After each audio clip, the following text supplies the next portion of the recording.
আসসালামু আলাইকুম রহমতুল্লাহ। প্রিয় দর্শক শ্রোতা, আশা করি সকলে আল্লাহর রহমতে ভালো আছেন। নামাজের সেজদার মধ্যে যে চারটি দোয়া বেশি বেশি পাঠ করবেন। সেজদা আল্লাহর কাছে সবচেয়ে বেশি পছন্দনীয় ইবাদতের একটি।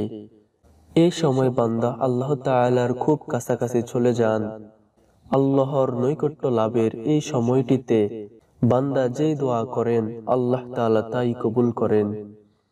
সেজদা এবং দোয়া কবুলের সময় বেশি উপকারী চারটি দোয়া রয়েছে, যা আমাদের জন্য খুবই আবশ্যক।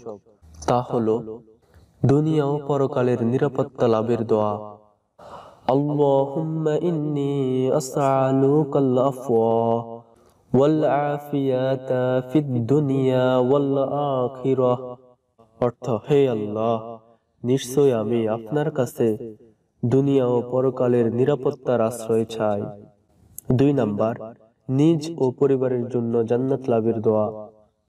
আল্লাহুম্মা আদখিলনা ওয়া আহলানাল জান্নাতাল ফিরদাউসা বিগয়রি হিসাবিন ওয়ালা আযাবি। হে আল্লাহ, তুমি আমাকে আর আমার পরিবারকে হিসাব ও আযাব ছাড়া জান্নাতুল ফিরদাউস দান করো। 3 নাম্বার, শহীদের মর্যাদা লাভের দোয়া। আল্লাহুম্মা রযুকনি শাহাদাতান ফি সাবিলিক। অর্থ, হে আল্লাহ, আমাকে তোমার পথে শাহাদাত লাভের তৌফিক দান করো। 4 নাম্বার, বাবা মা ও নিজের জন্য ক্ষমা চাওয়ার দোয়া।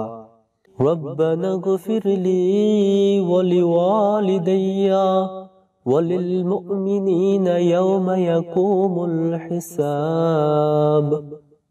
অর্থ, হে আমাদের রব, যেদিন হিসাব প্রতিষ্ঠিত হবে সেদিন আপনি আমাকে, আমার মা বাবা ও মুমিনদের ক্ষমা করে দেবেন। মুমিন মুসলমানের জন্য দুনিয়া ও পরকালের কল্যাণে নিজের জন্য, বাবা মায়ের জন্য, পরিবারের জন্য, মুসলিম উম্মাহর জন্য উল্লেখিত এই 4টি দোয়া সেজদায় এবং দোয়া কবুলের সময় বেশি বেশি পড়া আবশ্যক।